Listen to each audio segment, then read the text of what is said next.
Oke, halo teman-teman. Jadi di sini gue bakal bikin video yang sebenarnya pasti sering dicari-cari banget sama seller-seller di luar sana ya. Mau seller Shopee, TikTok, Lazada, Tokopedia, banyak lagi lah pokoknya. Jadi di sini gue tuh bikin video berdasarkan kekhawatiran gue akhir-akhir ini dikarenakan teman-teman tuh pasti susah banget nyari source buat belajar yang gratis terutama teman-teman karena semuanya berbayar.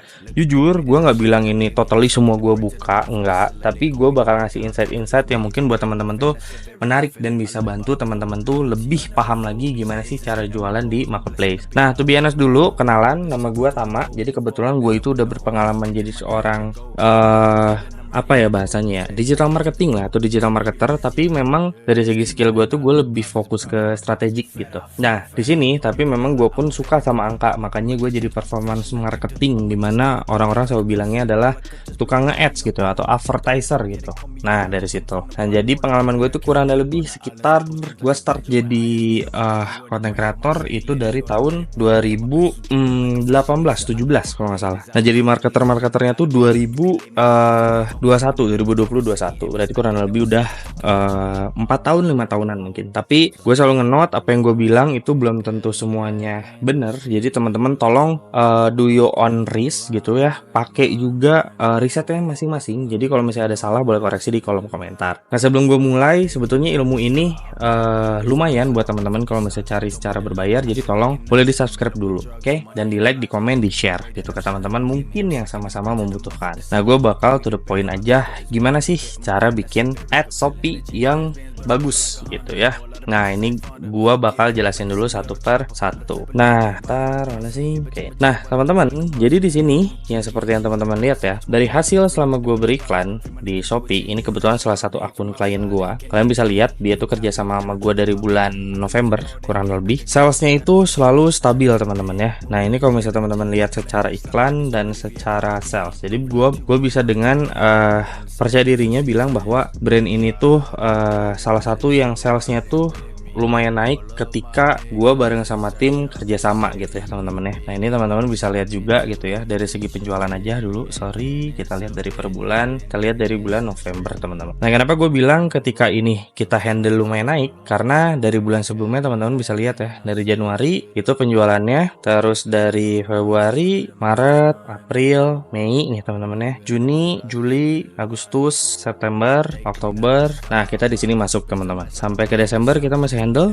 naik lagi, terus sampai ke Januari ada penurunan pasti. Februari teman-teman ya bisa lihat Februari nih ya, ini memang ada penurunan. Maret, nah dia naiknya signifikan teman-teman ya, 1M langsung teman-teman sampai ke April. Nah sebetulnya di April ini tuh udah bukan tim kita yang handle sejujurnya ya, jadi di Maret tuh terakhir kita. Namanya fluktuatif market itu pasti teman-teman, jadi kita nggak bisa bilang bahwa wah selalu works nih, nggak juga. Semuanya tuh balik lagi ke strategi setiap brand masing-masingnya tuh kayak gimana nyamannya gitu ya. Nah makanya kenapa gue pengen jelasin dulu.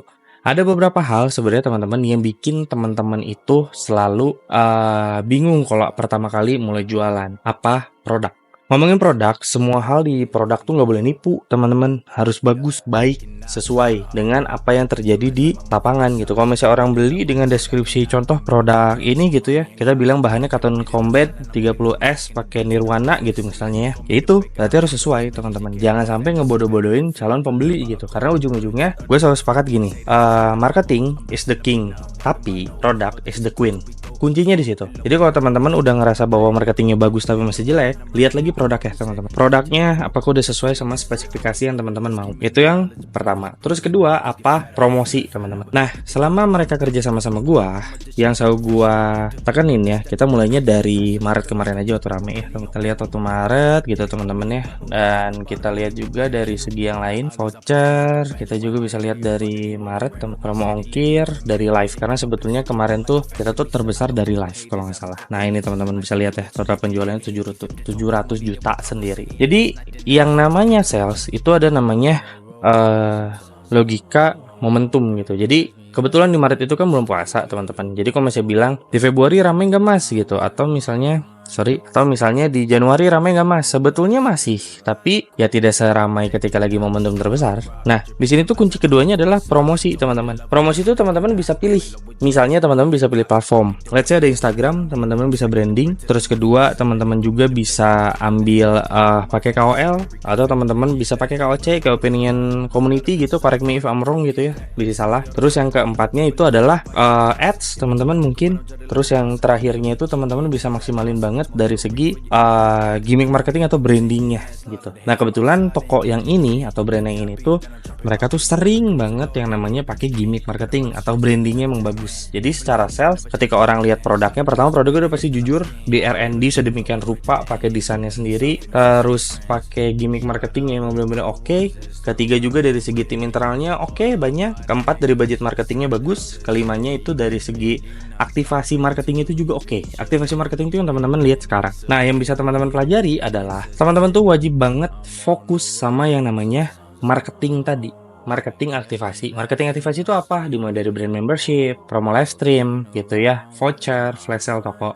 Dan yang paling penting, kalau misalnya kita lihat di pusat promosi adalah kampanye yang diadain sama si shoppingnya sendiri, teman-teman. Jadi kita tuh kadang selalu lupa gitu bahwasanya sebetulnya Shopee pun udah sepastil, teman-teman. Apa aja sih sebetulnya yang Shopee tuh udah kasih tahu gitu ke kita, daftar promosinya wajib apa aja. Nah, kalau misalnya kita bedah lebih dalam, sebetulnya jauh sebelum promo gitu, jauh sebelum gimmick marketing dan sebagainya tadi, teman-teman tuh harus fokusin sama yang namanya chatnya gimana, review produknya gimana, customer satisfying gimana, broadcastnya, maintenance customernya gimana. Jadi kalau teman-teman selalu ngarepin tiba-tiba out of nowhere produk teman-teman rame, cuman ada dua kemungkinan kan, momentum satu, yang keduanya teman-teman memang produknya itu by demand. Jadi kalau demandnya lagi gede, ikutan gede, kalau lagi sepi ya sepi. Tapi gimana caranya sih bikin stabil? Ya tadi teman-teman, ujung-ujungnya pasti ke produk sama marketing ini harus dikawinin. Marketingnya masalahnya banyak banget nilai-nilai penting. That's why teman-teman, buat teman-teman yang let's say bergelut di dunia fashion, yang emang istilahnya kita bilangnya gini deh teman-teman,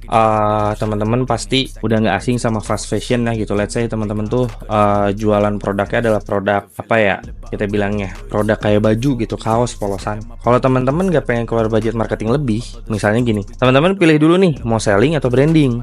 Kalau branding kan ini gue quote dari Mas Dery ya, yang kasih solusi. Ini gue sepakat gitu. Kalau teman-teman pengen branding ya orang cari teman-teman gitu. Tapi kalau teman-teman pengen selling ya kita cari orang gitu buat beli produk. Nah tinggal teman-teman pilih nih. Kalau misalnya budgetnya terbatas, teman-teman fokus ke sales dan selalu lihat data. Maksudnya lihat data gimana? Teman-teman selalu perhatikan data-data yang memang sudah disediakan sama Shopee gitu. Misalnya karena ini selling ya, kita fokusnya. Proses selling itu gimana? Jadi kita lihat performa by produk itu seperti apa teman-teman. Jadi diperhatikan dulu. Contoh, kapan sih teman-teman harus mulai aktivasi nge-ads gitu di CPAS gitu atau di Facebook Ads. Nah, kapan teman-teman harus mulai? Yaitu ketika teman-teman ngelihat bahwa si basket size kayak sekarang nih ya, itu tuh udah lumayan tinggi. Nah, kalau misalnya ngomongin lumayan tinggi gimana? Nggak cuma basket size-nya ya, halaman produk dilihat juga. Semakin tinggi ini, teman-teman bisa ngambil keputusan buat jalanin CPAS. Tapi kalau teman-teman ngerasa bahwa ini masih kurang dan belum segitu banyaknya, teman-teman bisa pikir-pikir lagi gitu buat jalanin si CPAS. Tapi let's say teman-teman punya budget lebih gitu ya, misalnya budget lebih buat branding. Nah itu lebih bagus. Kenapa? Karena hasil iklan yang teman-teman lihat saat ini semuanya itu berkat dari campur tangan branding juga teman-teman. Jadi nggak mungkin nih sekarang tiba-tiba ROAS sebagus ini kalau misalnya teman-teman dari segi aktivasi marketingnya aja males-malesan gitu. Contoh, nggak pengen ada gimmick marketing, nggak pengen ada pengumuman, nggak pengen ada A, nggak pengen ada B. Itu kan agak-agak susah-susah gampang ya teman-teman ya. Jadi yang harus teman-teman selalu perhatiin tuh gimana caranya si brand ini selalu berisik gitu, kedengaran sama orang banyak gitu. Itu kalau branding ya. Kalau misalnya marketing tuh tadi intinya kita ngomongin ad, ngomongin promosi, harga coret, flash sale, itu tuh pasti selling. Tapi kalau branding ya ini efek ya teman-teman. Jadi efek dari branding itu jangka panjang. Jadi kalau teman-teman lihat saya punya uang agak banyak, ya udah pilihannya branding karena jangka panjang teman-teman. Semakin orang kenal, semakin orang banyak yang tahu brand teman-teman, semakin mudah kita tuh sebagai advertiser menjangkau customer yang udah pasti fix pengen beli gitu. Dibandingkan sama teman-teman yang fokus selling, karena kita selalu fokus sama customer baru.